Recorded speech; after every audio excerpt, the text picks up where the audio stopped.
بسم اللہ الرحمن الرحیم۔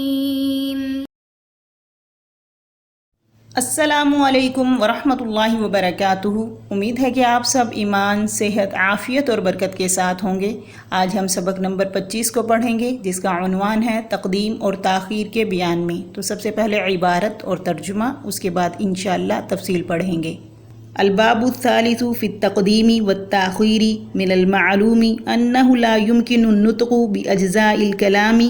دفعة واحدة بل لا بد من تقديم بعض الأجزاء وتأخير البعض وليس شيء منها في نفسه أولى بالتقدم من الآخر لاشتراك جميع الألفاظ من حيث هي الألفاظ في درجة الاعتبار فلا بد من تقديم هذا على ذاك من داع يؤجبه فمن الدواعي التشويق إلى المتأخر إذا كان المتقدم مشعرا بغرابة النحو والذي هارت البرية فيه حيوان مستحدث من جماد وتعجيل المسرة أو المساءة نحو العفو عنك صدر به الأمر أو القصاص حكم به القاضي وكون المتقدم محط الإنكار والتعجب نحو أبعد طول التجربة تنخدع بهذه الزخارف وسلوك سبيل الترقش أي الإتيان بالعام أولا ثم الخاص بعده لأن العام إذا ذكر بعد الخاص لا يكون له فائدة النحو هذا الكلام صحيح فصيح بليغ فإذا قلت فصيح بليغ لا تحتاج إلى ذكر صحيح وإذا قلت بليغ لا تحتاج إلى ذكر صحيح ولا فصيح ومراعاة الترتیب الوجودی نحو لا تأخذه سینة ولا نوم۔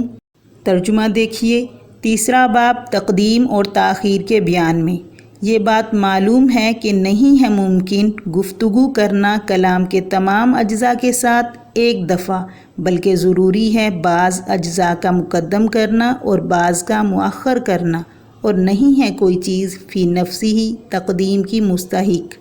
دوسرے سے بوجہ مشترک ہونے کے۔ تمام الفاظ بحیثیت الفاظ ہونے کے اعتبار کے درجے میں، پس ضروری ہے اس پر مقدم ہونے کے لیے کسی سبب کا ہونا جو سبب واجب کر دے اس کی تقدیم کو۔ پس اسباب تقدیم یہ ہیں: بعض والے کی طرف شوق دلانا، جبکہ پہلے والا کسی حیرت انگیز چیز کی خبر دیتا ہو، جیسے وہ چیز جس میں مخلوق حیران ہے، وہ حیوان ہے جو بے جان سے پیدا کیا گیا ہے۔ خوشی یا تکلیف کو جلد بیان کرنے کے لیے، جیسے تیری معافی کا حکم صادر ہو گیا یا قاضی نے قصاص کا حکم دے دیا۔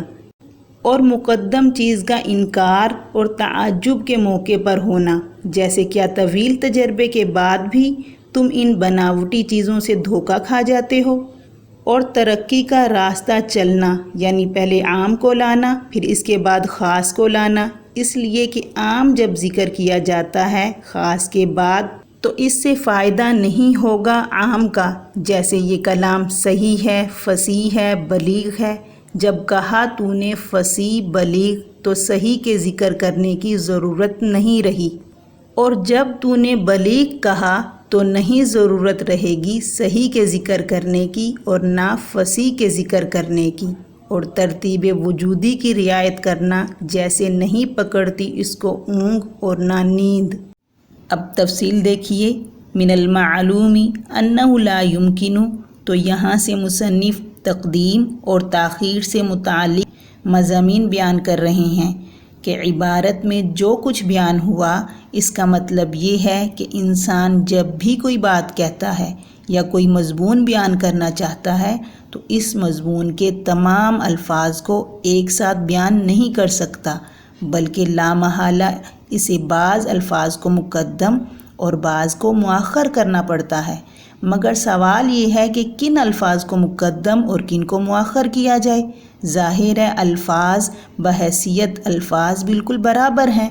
یعنی یہ کہ اگر الفاظ میں ان معنی کو پیش نظر نہ رکھا جائے جو صدارت کلام کو چاہتے ہیں تو تمام الفاظ درجہ اعتبار میں یکساں ہیں۔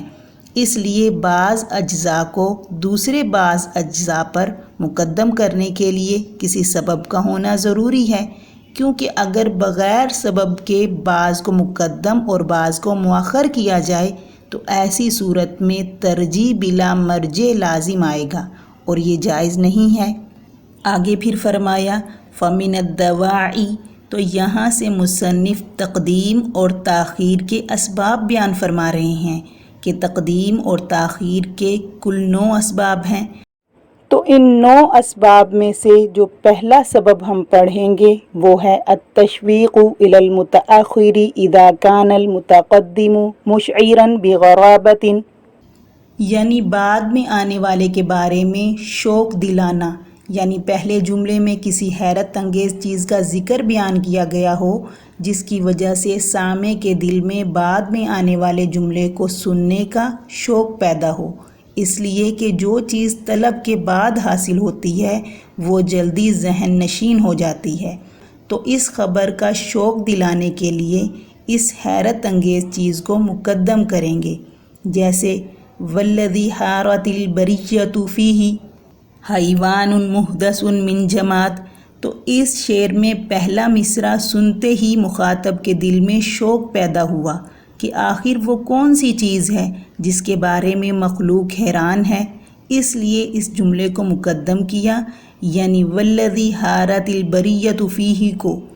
کیونکہ یہ مبتدا ہے اور مسند الیہ ہے، اور اس کو مقدم کرنے کی وجہ یہ ہے کہ یہ مبتدا خبر کی شوق دلا رہا ہے اور وہ خبر ہے حیوان مستحدث، اس لیے اس کو مؤخر کیا۔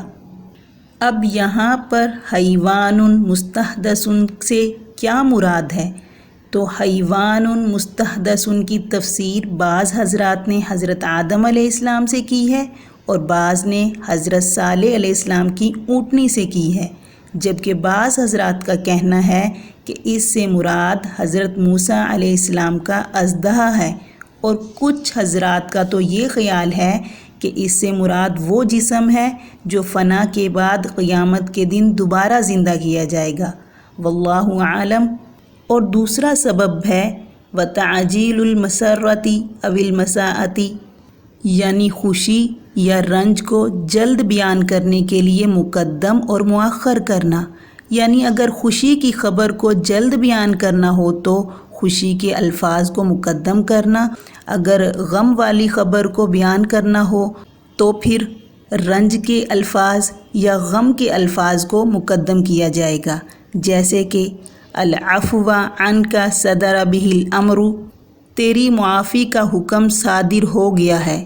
تو اس مثال میں چونکہ خوشی کو جلد بیان کرنا تھا اس لیے العفو عنک کو مقدم کیا گیا تاکہ اس شخص کو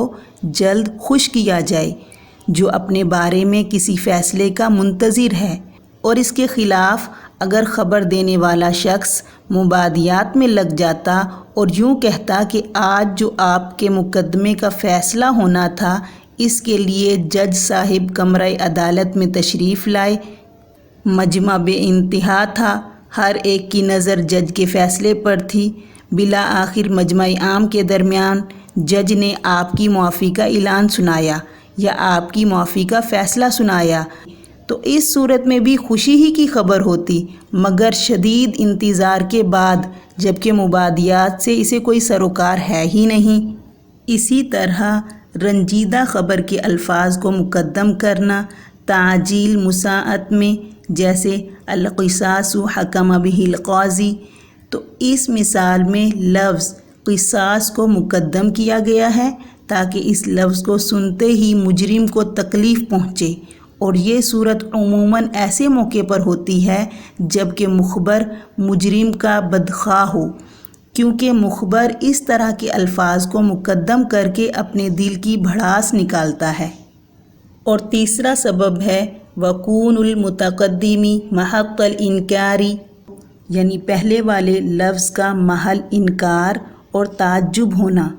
یعنی جس لفظ کو پہلے بیان کیا گیا ہے اس سے انکار اور تعجب ہو، جیسے ابعد طول التجربۃ تنخدع بهذه الزخارف، تو اس مثال میں ابعد طول التجربۃ کو مقدم کر کے اظہار تعجب کیا جا رہا ہے کہ تعجب ہے تمہارے اوپر، تم اتنے ہوشیار اور ذہین ہو اور طویل تجربہ بھی رکھتے ہو، پھر کیسے اس ظاہری چمک دھمک سے دھوکہ کھا گئے؟ اور چوتھا سبب ہے وسلوک سبیل الترقی، یعنی ترقی کے راستے پر چلنا۔ الفاظ کو اس طرح بیان کرنا کہ پہلے عام لانا پھر خاص لانا، کیونکہ عام کے بعد جب خاص کا تذکرہ کیا جاتا ہے تو اس کا کوئی نہ کوئی فائدہ حاصل ہوتا ہے، اور خاص کے بعد عام کو لانے سے کوئی فائدہ نہیں ہوتا، جیسے کہ ھذا الکلام صحیح فصیح بلیغ۔ تو اس مثال میں لفظ صحیح عام ہے جو فصیح اور بلیغ دونوں کو شامل ہے۔ اسی طریقے پر لفظ فصیح بلیغ کے مقابلے میں عام ہے، اور یہاں صحیح کا تقدم اور فصیح اور بلیغ کا تأخر ایضاح بعد الابہام کا فائدہ دیتا ہے، لیکن اگر فصیح کو مقدم کر دیا جائے تو پھر صحیح کے ذکر کرنے سے کوئی فائدہ نہیں ہوگا۔ ایسے ہی اگر بلیغ کو مقدم کر دیا جائے تو پھر صحیح اور فصیح دونوں کے ذکر کرنے کی کوئی ضرورت نہیں رہے گی اور نہ ہی ان کا کوئی فائدہ ہوگا۔ اور پانچواں سبب ہے ومراعاۃ الترتیب الوجودی، یعنی ترتیب وجودی کی رعایت کے لیے تقدیم اور تاخیر کرنا، یعنی موجود ہونے کی ترتیب کا لحاظ رکھنا، اس لیے کہ وجود میں جو چیز مقدم ہوتی ہے اسے لفظ میں بھی مقدم کرتے ہیں تاکہ وجود خارجی اور وجود لفظی میں مطابقت ہو جائے، جیسے لا تاخذہ سنۃ ولا نوم، نہ تو اسے اونگ آتی ہے اور نہ نیند۔ تو اس مثال میں ترتیب وجودی ہے، کیونکہ وجود کے اعتبار سے اونگ پہلے ہے اور نیند بعد میں ہے، اس لیے سینۃ کو نوم پر مقدم کیا تاکہ اس بات کا لحاظ رہے کہ جو چیز پہلے ہوتی ہے اس کو پہلے ذکر کیا جائے اور جو چیز بعد میں ہوتی ہے اس کو بعد میں ذکر کیا جائے۔ آج کے لیکچر تقدیم اور تاخیر کے 9 اسباب میں سے 5 کو ہم نے تفصیل سے پڑھا، باقی 4 کو انشاءاللہ کل کے لیکچر میں پڑھیں گے۔ جزاکم اللہ خیرہ۔